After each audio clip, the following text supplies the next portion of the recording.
Okay, hi folks. Um, if you can hear me, just just let me know because I need to take the headphones off.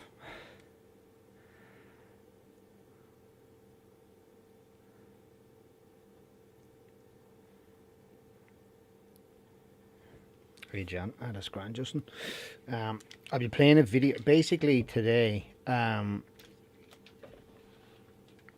I was asked by a couple. How you, Rob? That's grand, John. Basically today, I was asked by a couple of photographers about posing and stuff like that, and posing and directing models, and it's kind of it's very hard to do it on a live basis.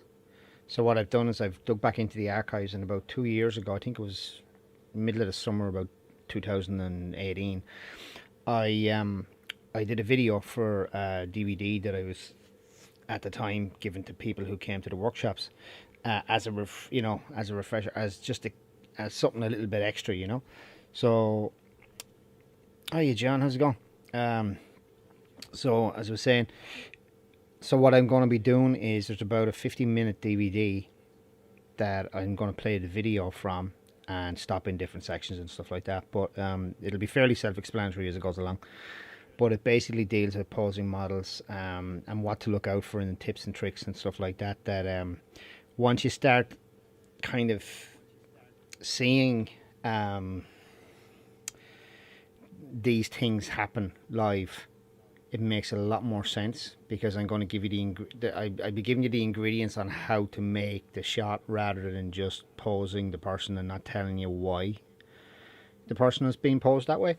Because a lot of the time you see it and you don't understand that the reason why they're posed that way is because of one thing or another thing. So that'll be about say 5 or 10 minutes. I just want to make sure how you use that there's a good few in before I start it because I just want to make sure the place is full. So the particular picture I have at the minute there, it's just I was kind of looking at that was the shot last year, and it was just progressions through how they would how I would finish them and how I teach people when I'm teaching Photoshop on how to actually finish the shots really. So this is I just basically brought in several steps of the image into Photoshop and just made a few layers to give you an idea of the progression from one thing to the next. Um, as I say, on one-on-one stuff. Hi, Dave. One-on-one stuff. I teach this anyway, but it's probably a 5 6 week course where it's taught over like 2 hour sessions each week. So a lot of the time it's impractical to do it in the likes of this. It's more a one-on-one or a group thing. Oh, how you breed? So basically, what we're just looking at here is that's the basic raw file that came in off the camera. Okay, so I was to zoom that into 100%. This is on my old camera. It's not particularly sharp because it was taken at f1.2. So that eye is a little bit more sharper, you know. And that's at 100%. So I have a better camera now. That camera there was the GH5, which is a Micro Four Thirds camera, and the f1.2 roughly equated to about a 2.4 on a full frame. So there was a little bit of depth of field, but it wasn't substantial. So if you didn't nail the focus, or if the model's eyes were slightly off axis, you would get that thing where one eye would be in focus and one eye wouldn't be. And it happened a small little bit there. The eyes are just about in focus, but they're slightly off axis. But it was only just to show you that that's a raw file. So obviously, this is what gets me a lot of the time. You'll see people posting stuff up and they don't even bother editing the pictures within reason. They just whack a bunch of contrast on it and sharpen it and don't even bother getting rid of stuff or making the model look their best, and it really kind of gets me going. But that's their prerogative to do what they want to do. But yeah, they can turn around stuff very fast. But like, just simple editing on the images make them look an awful lot better, you know. Is everyone's audio okay and stuff like that? And there's no glitching going on at the minute. I just want to make sure, because we're still live on my screen here, so that's not too bad. So that, as I was saying, that's the raw file. I just brought it in, and this would be the next step. Would be getting rid of the blemishes and stuff like that. Oh, how are you, Sabrina? How's it going? This one's for you, by the way, Sabrina. She was the one that asked about pausing models. So basically, we've gone from there to there, and we've gotten rid of some of the lines, not all of the lines, but some of the lines, and some of the imperfections, and a tiny bit of smoothing on the skin is going on. Now, it looks like there's a lot of skin smoothing going on, but no bother, Sabrina. It actually isn't that much when you think that it's going to go from there to there, and that's the final image, you know, and the detail gets brought back. So it may look like it's going from there to a very flat image on the, but when you actually process it and you put contrast in, it brings back some of the texture, so that it doesn't look like it's plastic. Because there's nothing worse than smoothing someone's skin and it looks like a plastic bag. I've seen it on so many pictures. And then there's another step then that can be, I'm not going to go through how I did this tonight. Maybe over, if this keeps going, we might do it at some point on different things that we did. But it's only, at the minute, it's just to see how things go, like. So that being the final image there, so we've gone from the raw file there, taking some of the imperfections out, and then to the final file. So the raw file will be, it'll be gone from, say, there to there. Okay. So after that, then, digital files, they're very clinical. Now, there's a tiny bit of texture in that as such, but they're still clinical. And don't forget, this is taken at 1.2, so if I was to find a file that I had the before and afters on, and I was to go and get the before file before it got processed, then after, you know, after I got rid of the imperfections, and then the actual final finished file that gets processed without me even touching it, really. It's an action that does nearly everything I need to do in the one go, and it works on portraits, it works on landscapes, it works on basically everything. The longest time is actually getting rid of the imperfections. So if that file, if that was actually, say, taken at F8, hi Tony, how's it going? If that was taken at F8, you'd see that there would be a lot of texture in the entirety of the skin. The reason why there's no texture there at the minute is because it's going into an out of focus area, because it was 1.2. So actually in theory, the only parts that are in focus are around the eyes and the lips as well, you know. And then by the time it gets back to the ears and the side of the forehead, it's out of focus. Okay. But what I'm getting at here would be, it's a digital file. So years ago, you could add grain to the image by deciding what kind of paper you were going to use, or deciding what film you were going to use, and actually added grain. But you can digitally put it in now, and I actually love doing that. It's very, very subtle there on the screen, because I'm looking at the live preview and it can be seen what it's doing. But it's not just the noise that's put over the whole image. It only affects, if you can imagine film years ago, where film where it was dark, the darker parts of the film had loads of density in there. So the grain that was in the film, say you had ISO 400 or 800 film, the large grain in there wouldn't actually be visible, because it would be in a darker area of the picture, like under her ear here in the corner. So you wouldn't be able to see the noise in there, because it'd be so dense with the the image itself, right? And then the other side of it would be in the white fluffy clouds. There wouldn't be any density in the clouds, so there wouldn't be any noise in the clouds. So you're talking about your eyes and stuff like that. So the trick is, this is what I teach people, is to get the density only in the midtones where you need it. You only need the density in the midtones.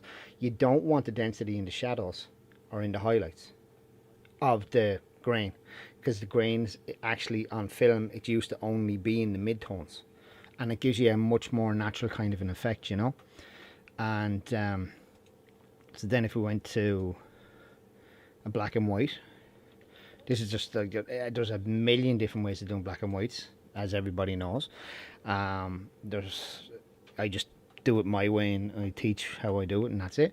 And then there's a sepia tone, because I love it when sepia shouldn't appear in whites in an image. Because if you imagine, that's the black and white, okay? So if that was a wedding, if there was a wedding dress in there somewhere, right? The wedding dress, when you put sepia onto it, the wedding dress shouldn't go brown. Because if you're printing a black and white image, it's black ink and nothing else. So where the image is white, there should be a very small amount of grey, or nothing at all, depending on how white it is. So basically, when you go and get a sepia tone action or whatever it is, you put a layer on it and you change it and all the rest of it, and then the whole wedding dress looks like it's been dipped in just been covered in tea bags. Like, it's ridiculously brown. That's another one of the things that I teach.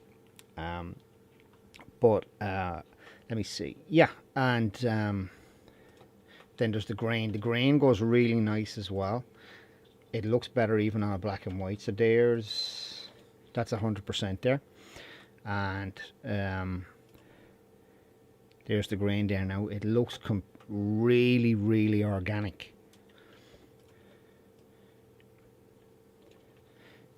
compared to the digital file. You know, it'd be more. Here we go. See the difference? It's organic, and now it's digital. You know, that's what grain does. Then obviously you can go for a heavier version, which puts it's easier to see that version there now.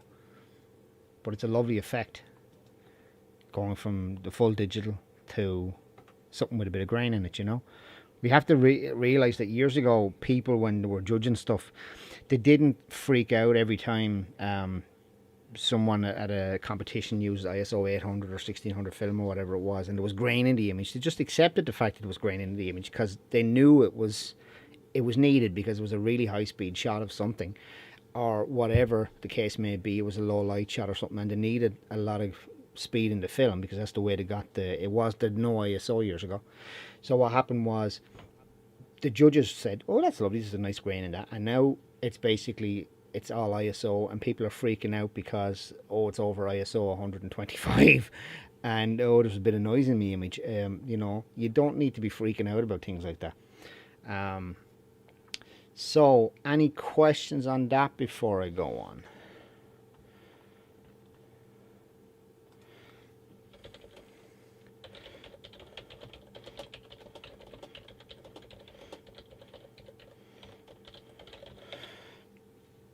And any new viewers as well. I'm just wondering, did anyone else join in there?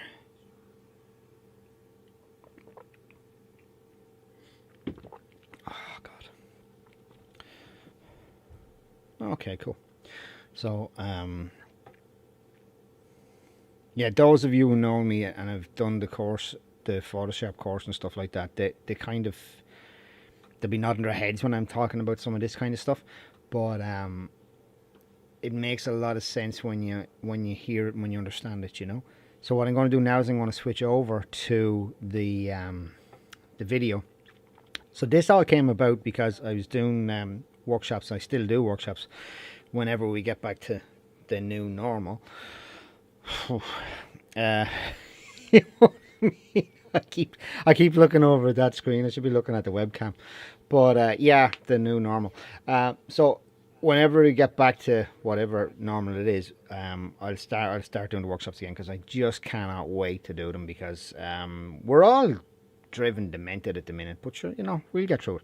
So anyway, this just came about because it was so much easier to do all of the prep work on a video, and then the people that came to the workshop just got the video at the end of it all. So whatever they didn't pick up on the day, they could just look back at it. You know what I mean?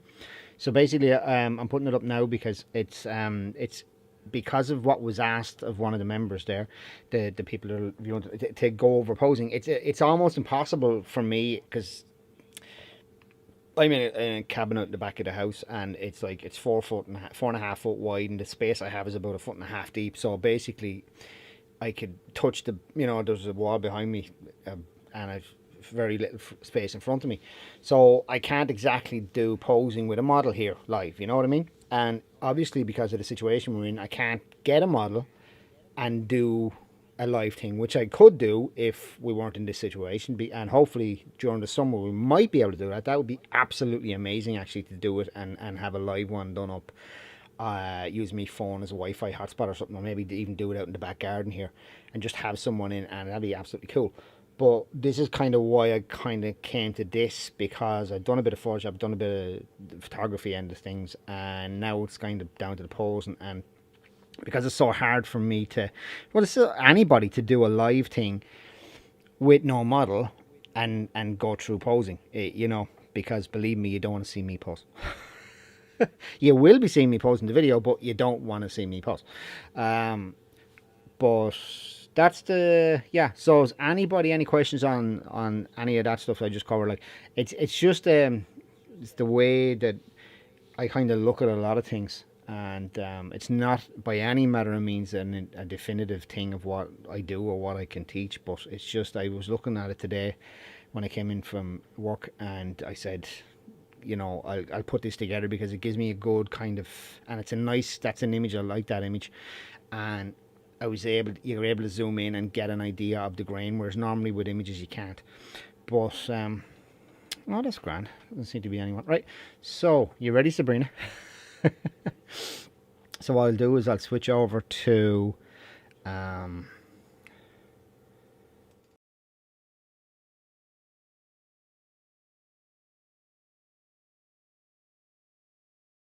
this is Yolita. She's a model I've got for today, and I'm going to put a link to her Instagram on the video.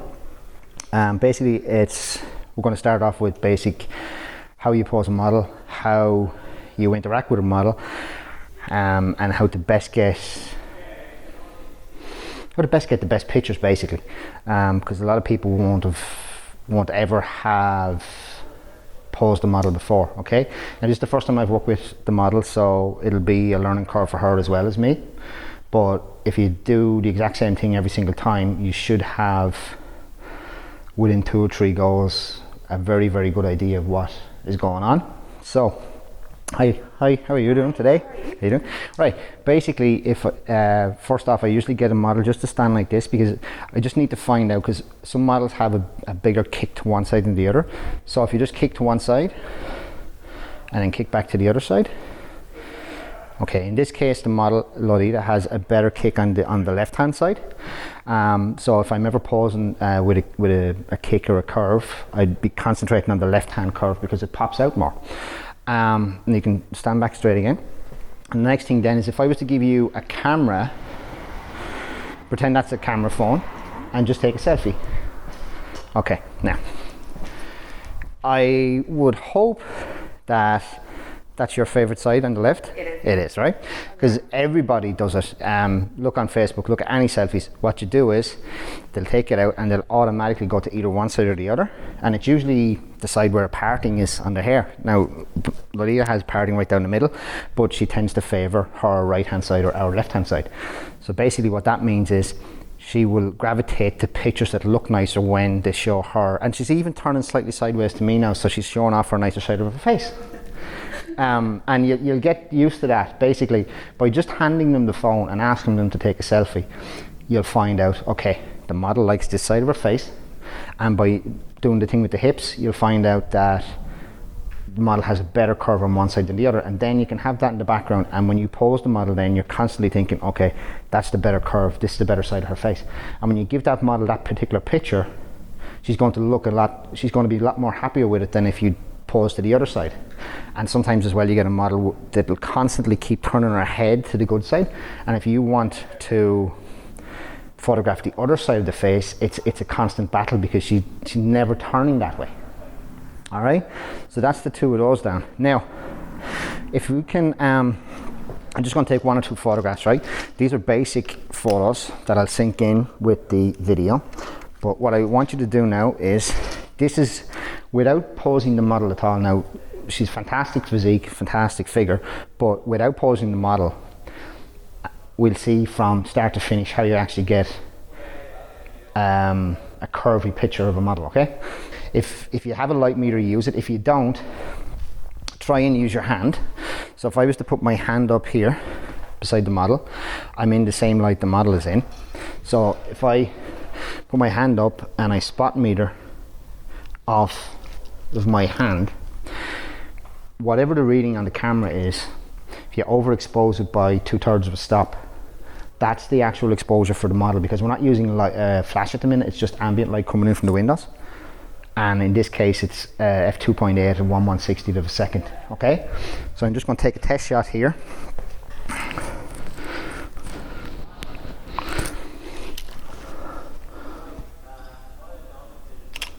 Okay, that's the test shot. Okay, that's with absolutely no posing whatsoever. Now be very careful.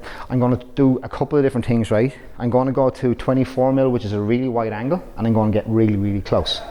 And this is demonstrating that distance enhances angles, and you can use it to your advantage, but you can also be kind of wondering, why is my photograph looking this way? Okay, so the next shot is going to be 24mm, very, very close, and I'm going to take it at head height, and what you'll see is it'll lollipop the model's head and her legs will be really, really skinny, and they'll go further away from the camera. Because if you can imagine, if I'm taking a picture like this, there's an invisible plane coming out of the camera, and if I'm up high and I'm coming down like this, the first thing to hit the camera, if you can imagine an invisible plane like this, the first thing it hits is the model's head, and the last thing is the feet. So if you take a shot from up here, the biggest thing in the picture is going to be the model's head. If you take a shot from roughly her waist, it evens out the angles when you're doing a 24mm wide. And if you take a shot from down low, what happens is you get really, really tall, statuesque kind of look, but it's an exaggerated thing where our feet are bigger. Okay, so we take 3 shots, one top, middle and bottom, and this is at 24. So don't worry about any posing yet at the minute, just want to, so that's 24 close up.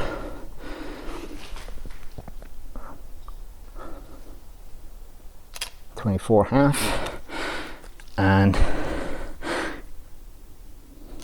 okay, so there's your 3 shots. Now what I'm going to do now is I'm going to zoom out to 70mm, and I'm going to move back, and I'm going to take exactly the same 3 shots, one at my eye level, one at the belly button level, and one at feet level. And you'll see that because I'm zoomed out to 70 and I've moved back, the angles aren't as severe. So I take the same 3 shots.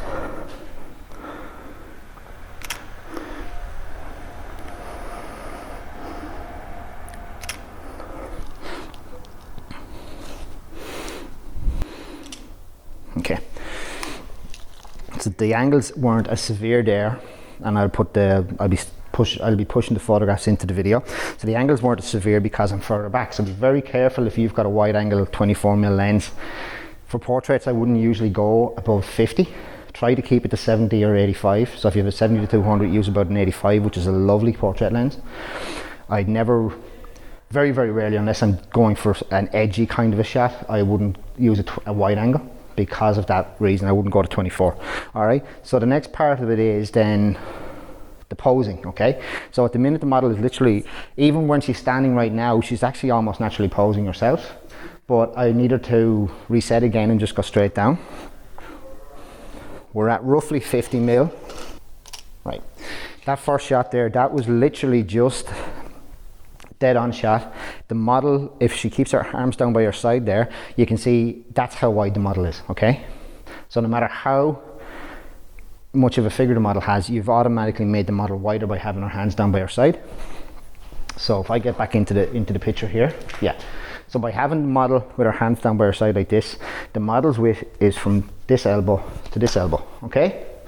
So I usually pose from the bottom up, so it's from the feet up. So what I'll ask the model to do is, if you can just, I do an awful lot of what's called mirroring, okay? So if I can just move till I'm into the picture, yeah. So if the model just faces me directly, so by mirroring, what I'm talking about is if I just do that with my leg, it's the other leg I want. So that's mirroring. So basically anything on this side is that side. So, all right. So I would literally pose. So if I do this, then the model's doing that. And if I do this, the model's doing that. That's all it is. That's what mirroring is. And it's a lot easier to, once you can bend your knee and do it yourself, the model sees what you want.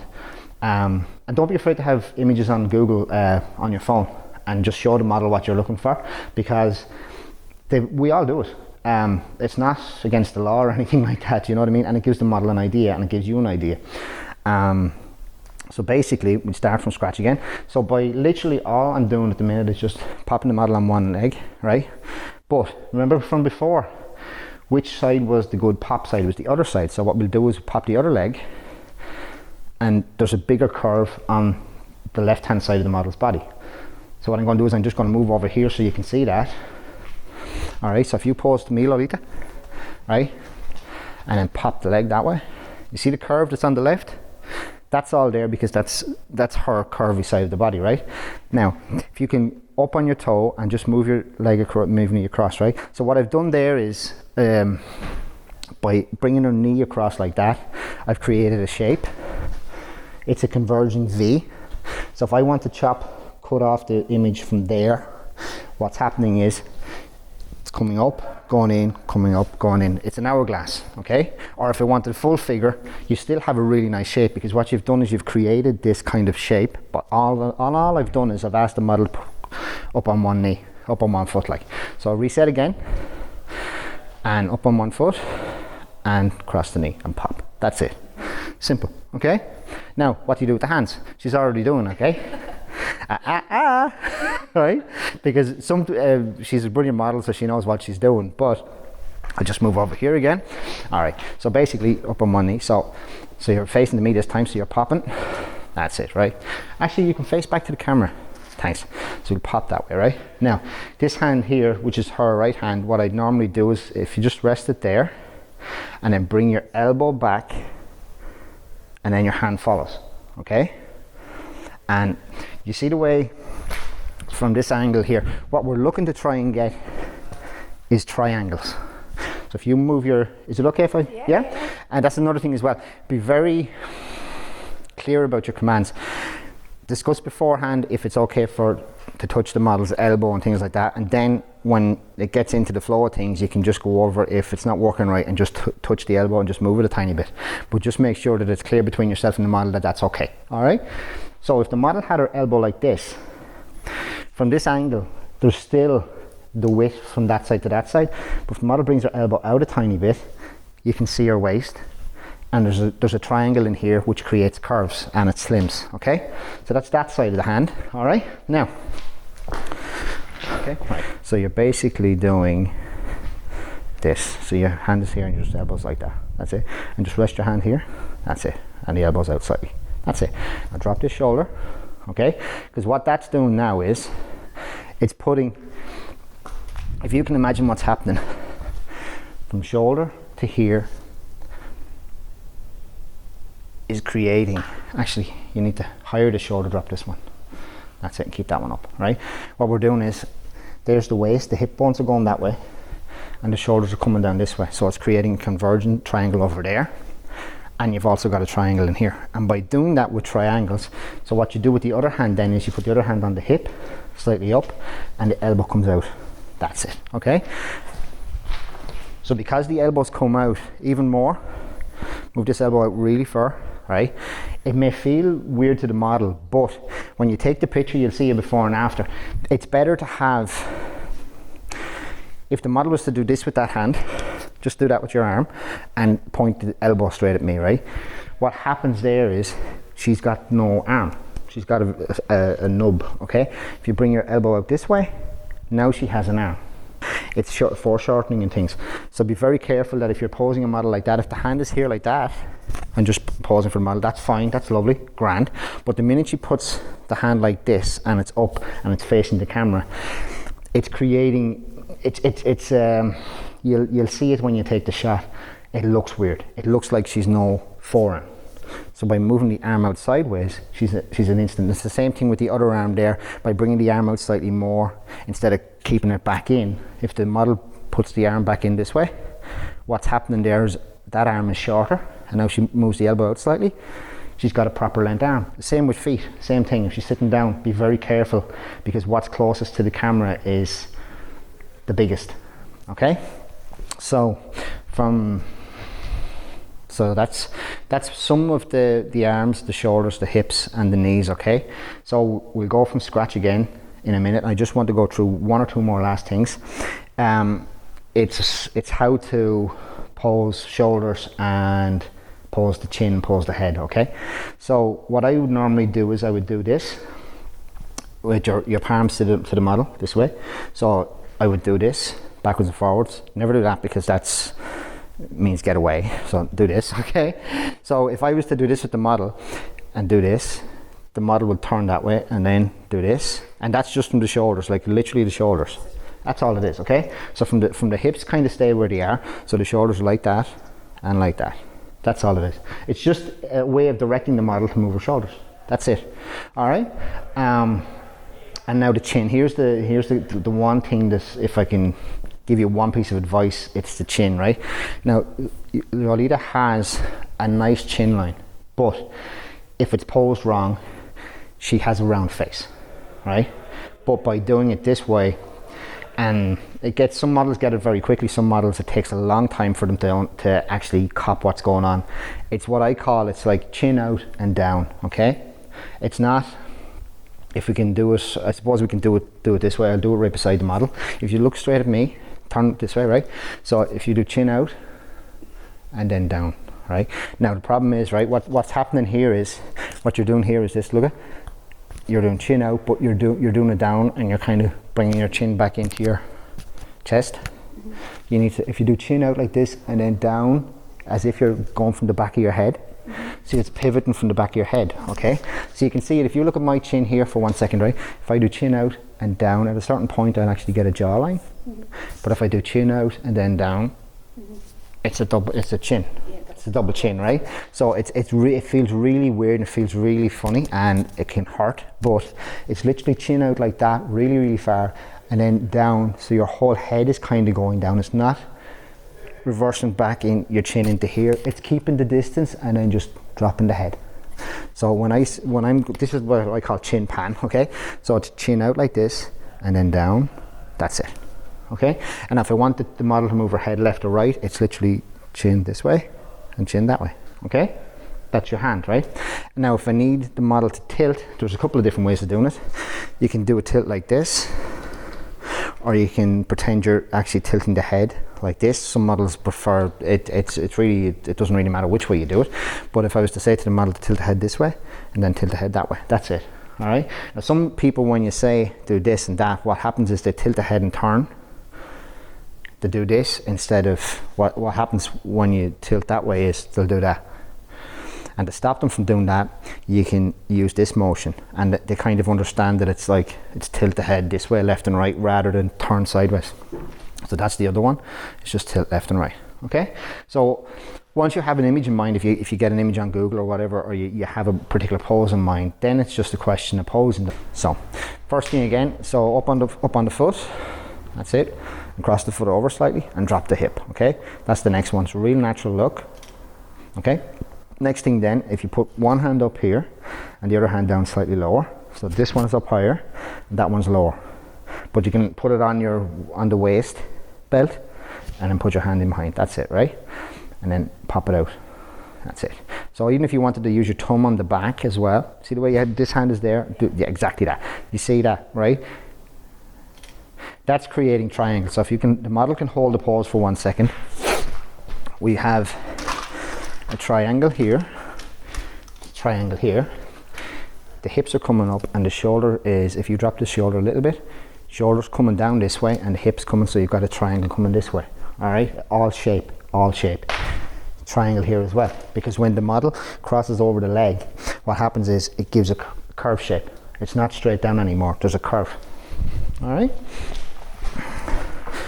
I get one shot of that.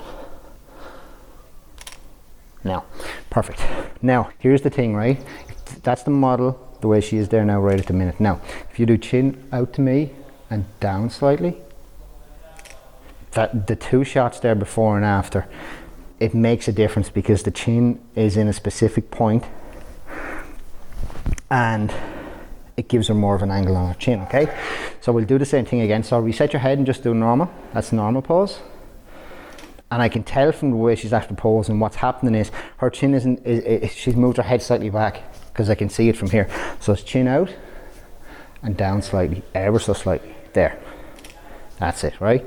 The difference between those two poses is like night and day when you actually see the chin. And if you drop the chin slightly more, there. What's happened there is the model had to drop her chin, but because she's keeping eye contact with the lens, what's happened is her eyes have opened up. And it's a more pleasing photograph because it's a more, and the wind and all is blowing in here, lovely. So I'm just going to have to take a few photographs here. It's a more pleasing photograph. When the model drops her chin, what happens is when she maintains eye contact, the eye's open. So we'll do it again. So I'll just come over and I'll show you. So just do your standard pose, that's grand. And just relax the head and it's just normal, right? So that's your normal pose there. Now chin out and down slightly and then look at the camera, right? Now down a little bit more. See the difference? Only it's a little bit more. So by going out with the chin like that, it feels unnatural for the model, but it looks savage in a photograph. By coming out with the chin and then down slightly like that, the eyes go up slightly and they open the eyes up so more light can get in and the eyes can pop. Because with female models anyway, it's all about popping the eyes and popping the figure, okay?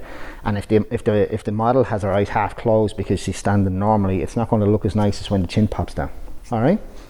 So I'm going to change the angle of the camera, and we're going to do what if the model was lying against, because that the model at the minute is up against the wall, but she could be just as easily standing in the middle of the room. But what we're going to do now is I'm going to change the angle and we're going to work on a few poses if she was lying against the side of a wall in the house. Okay, we're on this section now, which is basically using a wall to pose against, right?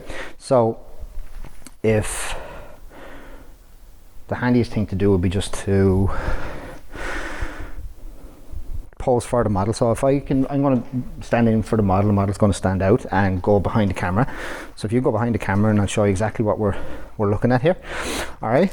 So normally if you're posing like that, okay, you're basically from here to wherever your elbow is in width. Okay. Now if you put all your weight on this front hip, bum goes out, really nice. You put all the weight on the other, it's very straight. It's a very straight line, okay? So depending on what you want, if you put your weight on your near hip, your bum goes out and it can tip off the wall. And if you're leaning out slightly like this, there should be a triangle in behind you here. And by doing that, then it's a little bit more slimming than if you're lying like this, okay?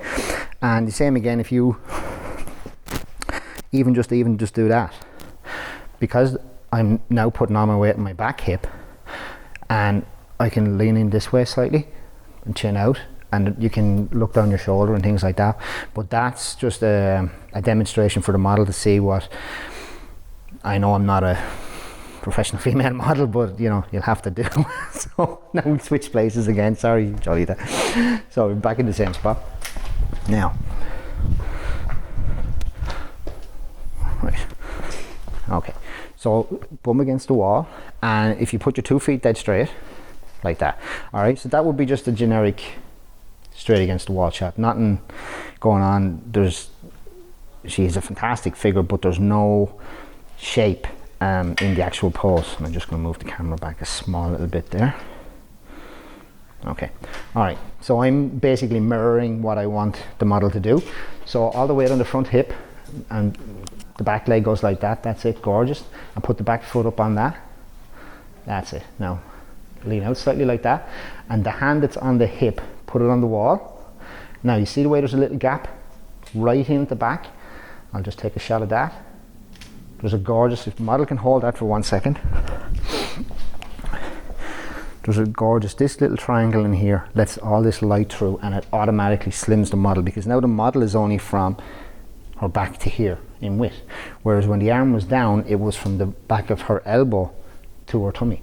Okay, so now we've automatically went from a size 12 to a size 4, and all she did was just popped out a little bit. Okay, that's it. Now, if the model then head tilts this way slightly, now that's too far back, so bring it back slightly. Now, drop the shoulder, the near shoulder, drop it a small bit, and what I normally would do with that is, the model is very, very long arm, which is lovely. If you put your hand in behind your bum, that's it. And now, whenever you're leaning out, if you keep your elbow against the wall, as in the elbow's there, but you can lean out from the front if you need to. So from the top half of your body, if you lean the whole top half forward, you're still getting the angle in there. You're still getting that angle, but now you can see in here, and here, and in here. Okay? That's it. Now chin around to me ever so slightly. Turn the head that way, smidge, and chin down. There. That's gorgeous. And all that was up on one foot on the wall, bum against the wall, hand in behind, and keep the elbow flat against the wall, and create that triangle in behind the back, the lower back, and the arm. And that's it. And then by leaning the model out slightly forward, it creates shape. Okay, second thing then, with the same pose that's there, same as you were, the other hand that we can't see, you can bring that up and then into the hair. Yeah, that's it. So bring it up and into the hair and do that. Right, that works in this case because she's a fantastic figure. Okay, you bring the hand into the hair, that's it, and watch the arm. So the arm is either going to be one thing or another, so bring your elbow down and then the hand is up there slightly. That's a nice shot as well, but just be very, very careful that it looks like the fingers are coming out of nowhere. So it works in some cases, but if the model was playing with her hair and pulling it down like the likes of that, there's another pose. That's a completely different pose. So chin out to me and down slightly and play with the hair. That's gorgeous. That's it. And there's another thing as well. Some models have a lot of tension in their face or their hands. You've got 3 or 4 hand poses that can happen, right? One of them is, it's a fist. The other is just, it's a claw, it's a thing like this, it's a claw, or a thunderbird. Basically a fist, a claw, or a thunderbird, right? If you ask a model to hold her hand out and just do ballet hands, perfect. That's it. Just relax the hands. Because some people, when they're posing, that they have a lot of tension in their hands, they put their finger into the top like that. Just do that for 1 second, and you know. But that is perfect. Some people have like fingers that come down like this, and that looks wrong. It's not as easy to see there. So if you just bring your hand back slightly this way and do the same pose, that's wrong. Okay. So just zooming in on the hand pose in that case. There's too much tension there, so just relax the fingers. Same shot. That's all it is. Just watch for tension in the hands. That's all. Okay. So if we bring it around this way slightly, bring it to here. Let me just check that. Now, here's the other side. Okay. So if we reversed the pose and put all the weight on the other leg and brought this one up, and that's it. Now what happens by doing that is the model, I'm basically mirroring what I want the model to do. So the model now can lean out completely this way and bring this hand back against the wall and touch it that way, right? Now, here's the trick. Turn the top half of your body towards me if you can. And to get away with that, if you move this elbow this way and your hand is there, like that, right? And by turning the top half of your body slightly more like this, it brings in the other shoulder. All right, so you've got 2 options. That's it from there, yeah. So if you now bring back your body this way, so what I'm doing at the minute is I'm actually directing the model to move back her back shoulder. So that's the back shoulder hidden, okay? So we get that shot. So chin out to me, down, down, there. A little bit more. That's it. Tilt the head that way ever so slightly. That's it. Gorgeous, right? Now, bend out this way. So I'm twisting the body, right? And now you can bring your hand up into your hair, and that's a pose there that does work. But just bring your chin around again, chin is slightly that way, and down slightly. That's it. That works there, you see, because the hand has been given something to do. The other thing you can do with the hand is that hand that's up, you can rest it across the other leg the far leg. So keep the leg up the way it is. I know it gets hard. And the hand that's in the hair, bring it across your leg that's up. Oh no, it's fine. So we'll do it again. So up this way, and that hand's on the hip and there like that. And the hand that was up here, you can bring it down to here. That's it. Yeah. All right. As I said, there's loads and loads of different poses. It's just, now here's the trick. That looks too posed, okay, at the minute, right? So I'm going to take a shot of that and just show you what it looks like. Okay. Now, here's the trick to do with this, right? I'm going to get the model to lean out to me from the hip, turn this way. That's it, right? And then bring the hand down slightly and just relax the hand that way, and then bring the elbow this way a little bit, okay? And bring the hand there, okay? And by just doing one or two little things, now bring the elbow, that elbow back to your body. No, back. More. There, that's it. That's another shot there. Simple out, okay? That's all it is.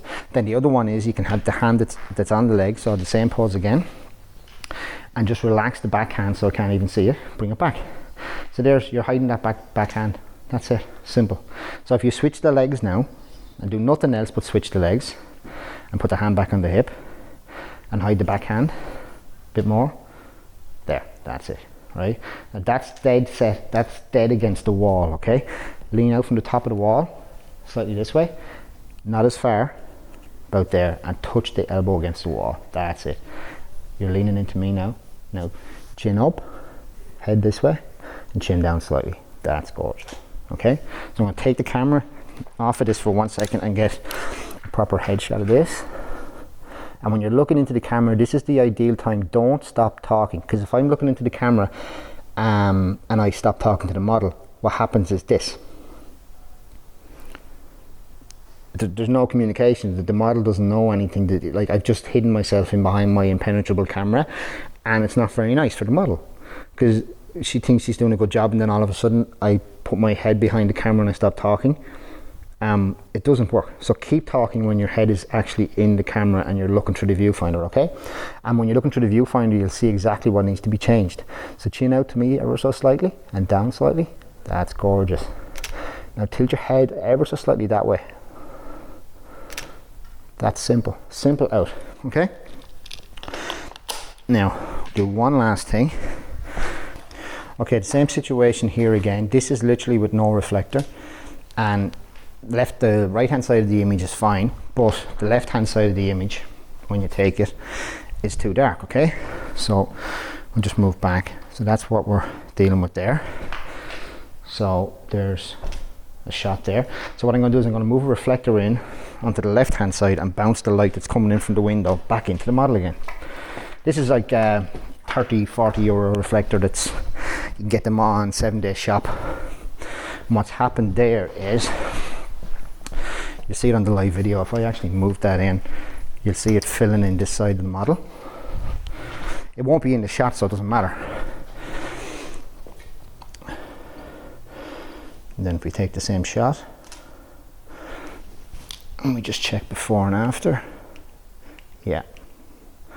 So those shots there, now you can pose from shots like this now because we have the reflector in the shot on the video, but it's not actually going to be in the shot when I take the photograph. So I'm going to take the camera off the tripod, I'm going to direct the model a little bit, and we'll get a few shots and you'll see what a simple 5-in-1 reflector like that. It's a big 5-in-1 reflector, but it'll save your bacon a couple of times. Okay, so I'm basically mirroring again. So I'm going to get the model, I'm going to take a look. What we're going to actually do is, what I would normally do with a model is I would send photographs to the model that I have downloaded off of Google, and before the actual shoot. And by doing that, the model gets an idea of shots she might like. I find out what the model likes, and then you can look back at them on the day and actually choose poses that will work. All right, so what I'm doing now is I'm just looking through poses just to see if there's one, which there is. which is this one. I'm literally showing it to the model, okay? But I'll be able to see the photograph from back here, and I'll direct the model to get her to pose, okay? So what I'll do first is I'm going to put the camera back on the tripod before I let the camera fall. Now, okay. And there's nothing wrong with this. Once or twice, just to get the juices going, get the actual shot going, just do it, right? So we're basically posing this way, right over, really extreme pop on the hip, gorgeous. This arm is up above the other, and the other arm is holding on this way. That's it, absolutely savage, right? Bring this arms down slightly and pop that way. That's it, gorgeous. Now really drop it this way, and almost like that. That's gorgeous. Perfect. So all that was an image off of Google.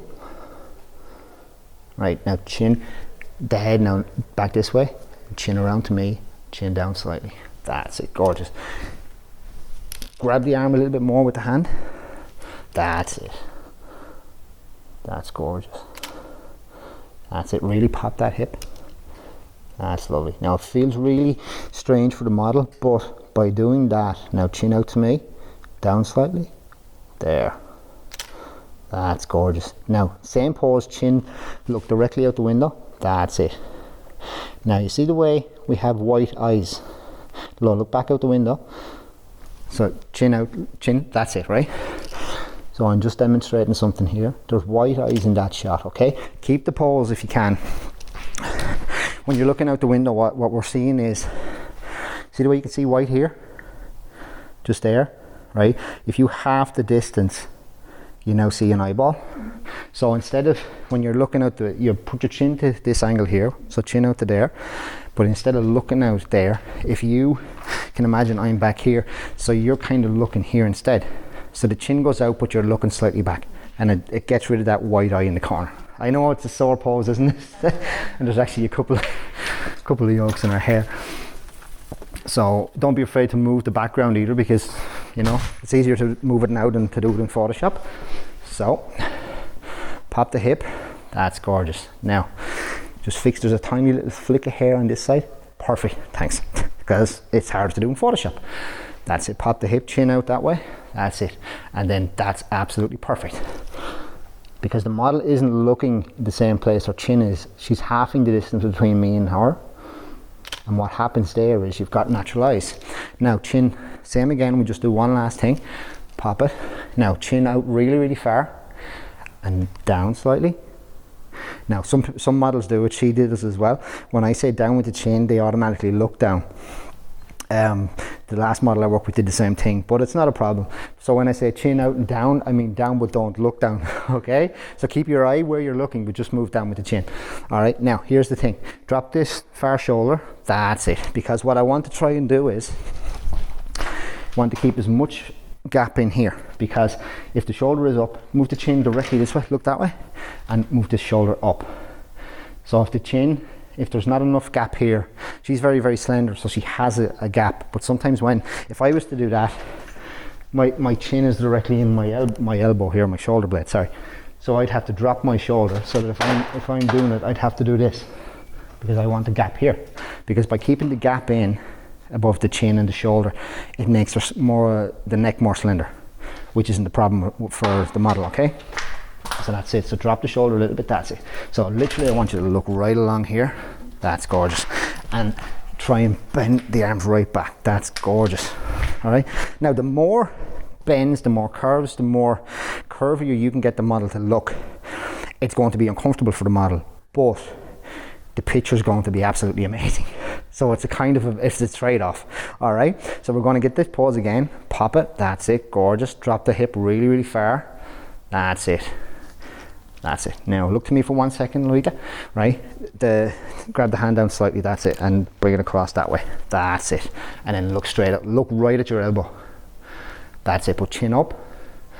That's gorgeous. Right? Now really serious now. Breathe out through your mouth ever so slightly.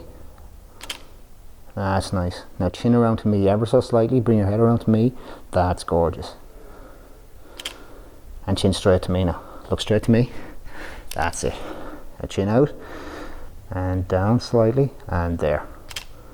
That's amazing. And don't be afraid, if you get a really good shot, don't be afraid to show it to the model, and hopefully the model likes it and will trust you, because you don't show her the first shot you get, because the first shot might not be great. So what you do is you wait till you get a really good shot and show her 1 or 2 shots, and it's all about building a bit of rapport with the model. And that's literally, if I take the same shot now and don't have this in it, which is the reflector, and we're just using light from the side, what happens is the same thing. So same pose, it's a more moodier shot, which might look nice in black and white. That's it. Pop it, drop the hip. That's gorgeous. And then chin out to me. Same shot, chin out to me this time. That's it. Chin up. So it's chin like that, and now down, down, down. There. That's it. Gorgeous. That's the shot there. Okay. So you'll see before and after the difference that the reflector made. Okay. So what I've literally done here is, instead of a reflector, I just brought a flash in, and it's just a bare flash. Okay, it's your standard flash that you'd have on your speedlight. The zoom is set to about 50. You can actually set the zoom to say 24mm. So by setting it to 24mm, what happens is it widens out. So 24mm will light this way and light up the way. Whereas if you set it to 105, it's more of a spot on the, it's more of a spotlight. Okay. Now with the ambient stuff, you can use your hand. So if I needed to take an exposure, I could just use my hand and get the exposure right. But with a flash, it's a little bit more complicated. Okay. So, but not too much more complicated. So I'll just get the trigger, pop the trigger on top of the camera. Yeah, it's working. Okay. Now, so what you do is, any really cheap trigger works. Okay. So this is without the meter. Okay. Without the, sorry, this is without the flash. So what I'm going to do is I'm going to just take a test meter with the model just to find out what the ambient exposure actually is. So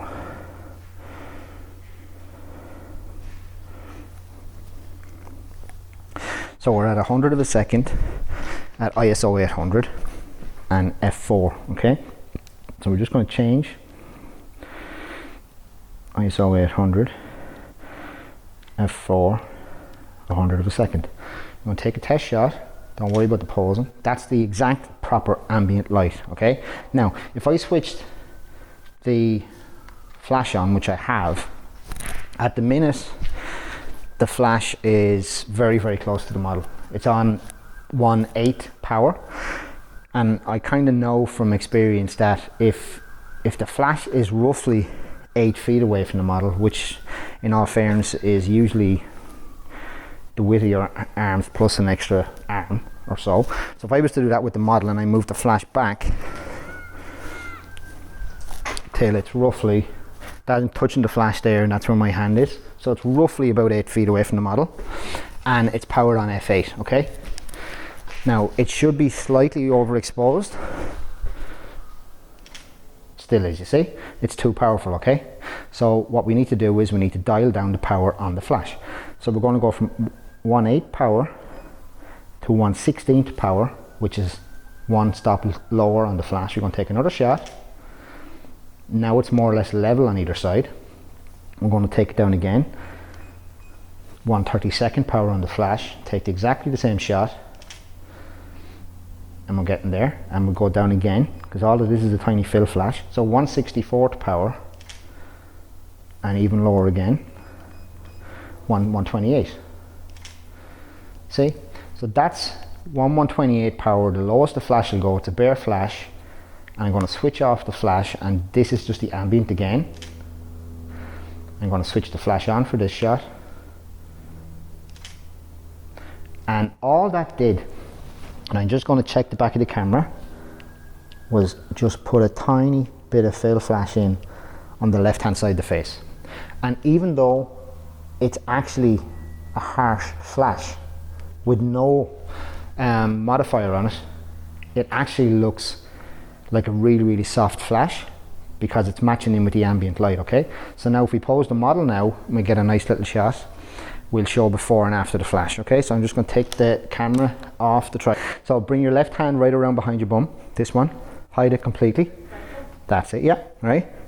And the right hand can be just down like that, that's gorgeous. Drop that shoulder down, that's it, and bring your hand right in and down, right? And you're gonna be slightly coming out this way with this, that's gorgeous. And just relax the other hand, relax it completely down by your side. That's it, right? This is gonna be, we're gonna light this from the side, right? So, yeah. So basically what we're gonna do is we're gonna just get the model to come out ever so slightly more this way. That's it. And rest in. Rest that elbow back, the shoulder blade back onto the wall. That's it, right? So this is the actual pose. All right, and just relax the other hand, right? So what I'll do now is I'll take one shot without the flash. And what I need you to do is, I'm just directing the model to chin around this way and chin down, and you're basically looking down the ground. So chin down even more. That's gorgeous. That's all it is, okay? Now there's a tiny little fleck of hair just there, perfect. That's it. That's right, that's perfect, okay? Now this is the shot without the flash. Okay? So it's gotten a little bit brighter in here, so what we'll do is we'll bring down the ISO and take the shot without the flash. Now, I'm going to pop the flash on and take the exact same shot.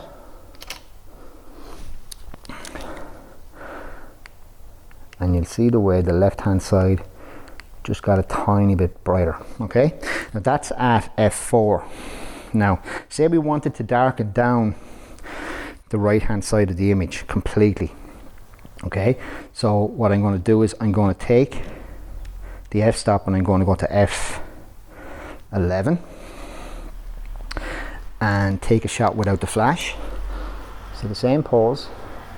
So this is f11 with no flash, okay?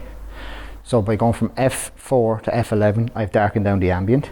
If I switch the flash on, flash is on the exact same power as it was before, and I take a shot, you barely see the flash. I just have to ask the model, that did flash, yes? All right, so there's barely a difference in the flash. So in this case now what we need to do is up the power of the flash to say 1/16 power and take the same shot. Now you can see the flash is coming in, okay? So if you want a really moody shot, what you can do is move the flash closer to the wall. And by moving the flash closer to the wall, and look at now, that's gorgeous. It's raking along the wall. You see the difference? I just moved the flash till it's about 1.5 feet away from the wall. I'm going to up the power again to 1/8 power. Take another shot. And what's happening now is we're lighting the model from the side. Okay? And if I switch the flash off now, and this isn't with no meter now. This is before, without the flash. This is a bare flash. It can be someone just holding the flash in their hand. And this is the flash on. Really nice shot, okay? And I'm just going to show the model the difference there now. That's without the flash, and that's with the flash. I see. All right, it's just because if the model can understand that it's a moody shot, then she can put more of a pose in. So that's how you can mix, if you don't have a big reflector, that's how you can use a flash to do a tiny bit of fill in. And that's just a bare flash. There's nothing fancy about that flash. I'll just show you. Again, it's just a little bare flash. In a holder, that's it. That's all it is. Just a bare flash, and it's set to about 24 mil, so it brightens the whole thing. Right now, here's the other side of it. If I now set the zoom from 24 to 105 and put the flash back up where it was, because it's on 105. Do you want me to hold it? No, you're grand. Because it's on 105, it's more zoomed in. So if I put the flash back in exactly the same spot and we get exactly the same pose, you'll actually find that there's a narrower beam of light. So the same pose again, and this is the same shot.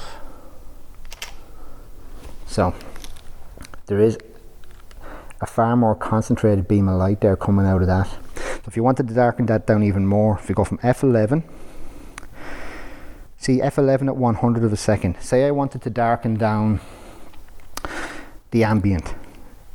If I change from 100 of a second and I go up to my sync speed, which is 1/250th, and take the same shot, what will happen is the ambient will be darker, but the flash will remain the same.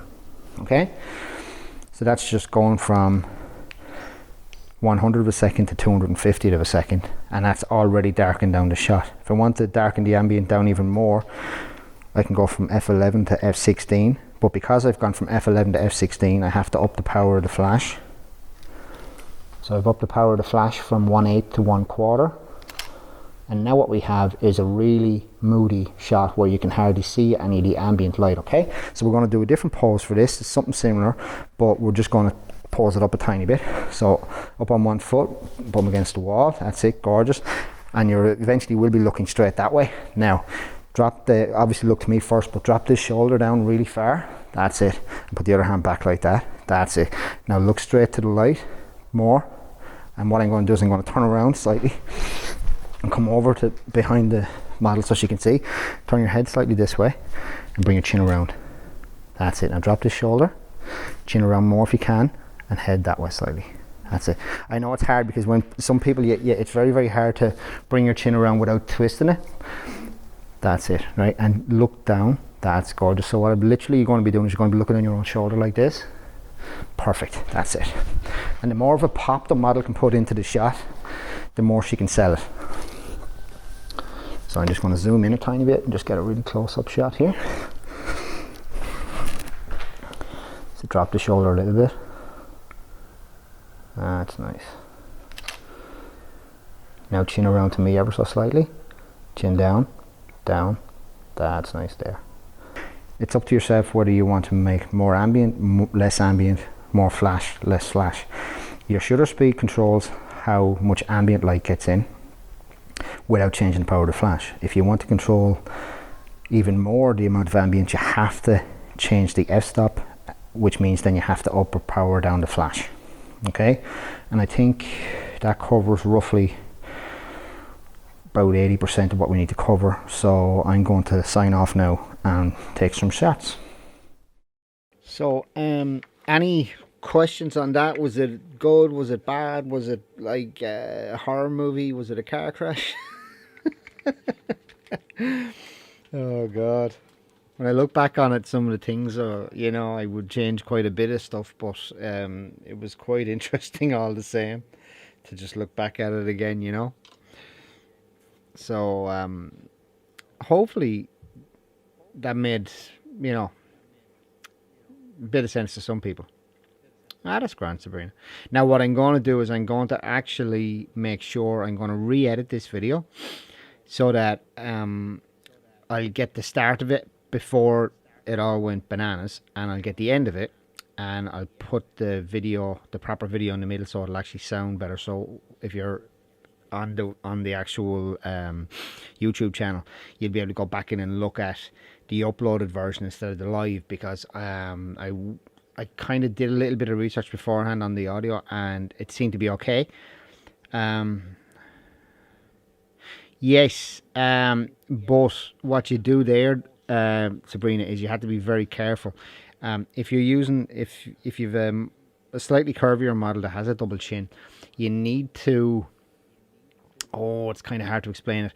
You need to pose them so that, if you're using about a 35mm lens, a 35mm focal length instead of a 50mm.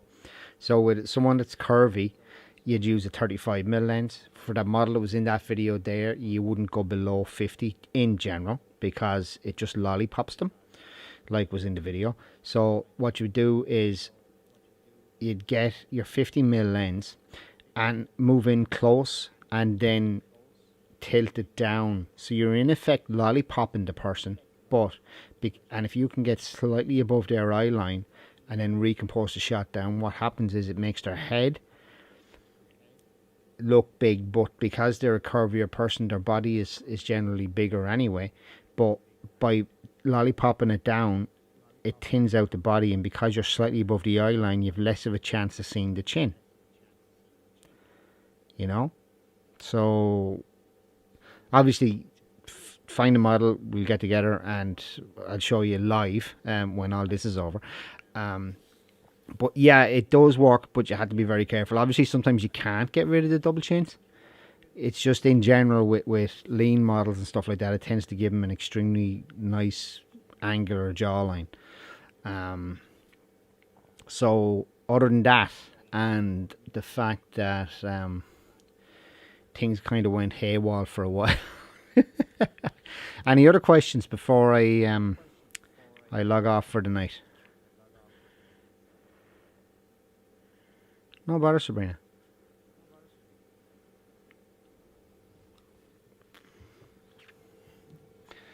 So what I'll probably do on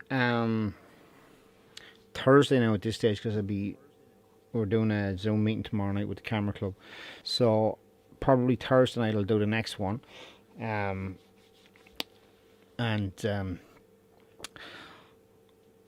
I might do a bit of stuff on